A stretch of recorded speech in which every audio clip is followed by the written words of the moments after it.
LGBTQ 1 Minute News. Let's queer up drag culture.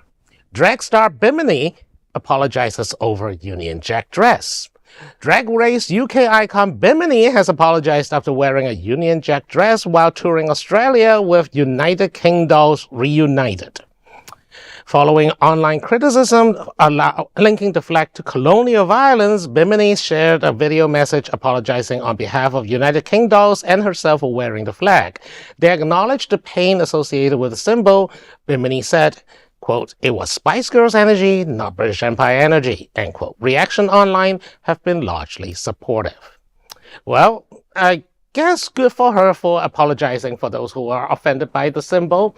I personally find that, the Union Jack has been used in plenty of cultural moments that's not necessarily denoting kind of colonialism or nationalism. We have everything from Spice Girls, as she said, to Austin Powers, Do other flags use the Union Jack? Yes, like half the British Empire. Does Australia use the Union Jack?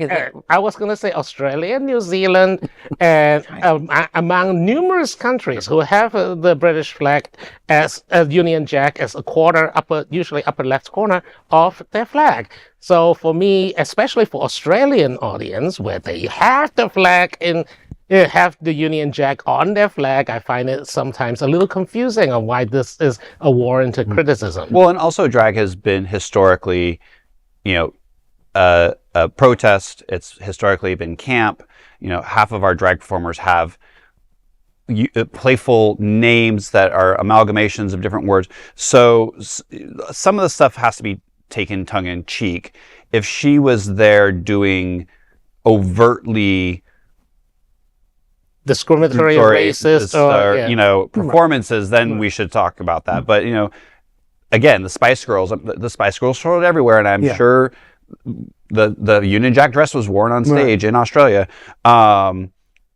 I think we have to be careful, especially considering we're in a country now that is literally obliterating and wiping out our history and any references to our history. Yes, we don't want to repeat these things, and yes, we want to be sensitive, but some of this happened over 200 years ago, so the person that's sitting in that chair watching this wasn't directly affected by it. So it's a little keyboard warrior. I remember her name. Let me do something for the keyboard warriors for just a quick one. And I say that anyone who's watching this live knows that I'm not exactly a fan of the British monarchy, but Australia is part of the British Commonwealth. They literally consider the king their king. I didn't make that rule. I'd be all for them ditching it, but that's what it is. They have the Union Jack on their flag. This is one of those most crazy nonsense things I've ever seen of a story.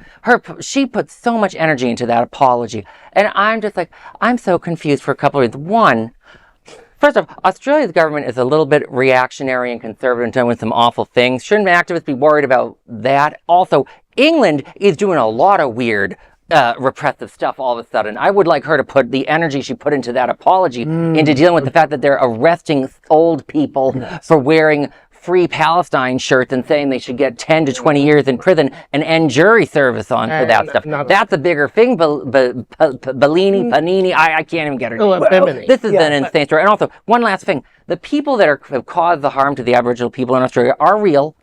Most of their descendants don't live in England. They live in Australia. And maybe you should be confronting that. Yes. And remember, her name is Bimini, not Union Jackie. But more, and the other thing is that, yes, we are seeing Britain inside the United Kingdom, where the flag is starting being used and abused as a symbol of nationalism. I mean, the Tommy Robinsons, the people who came marching, shouting racist slogans, and,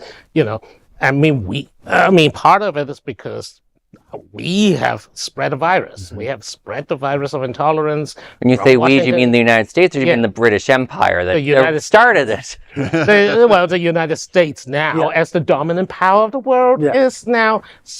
We have now a government that has been spreading that kind of messages all over the world and has infected everyone from Poland to Hungary that we're talking about. Now United Kingdom, at the AFD in Germany.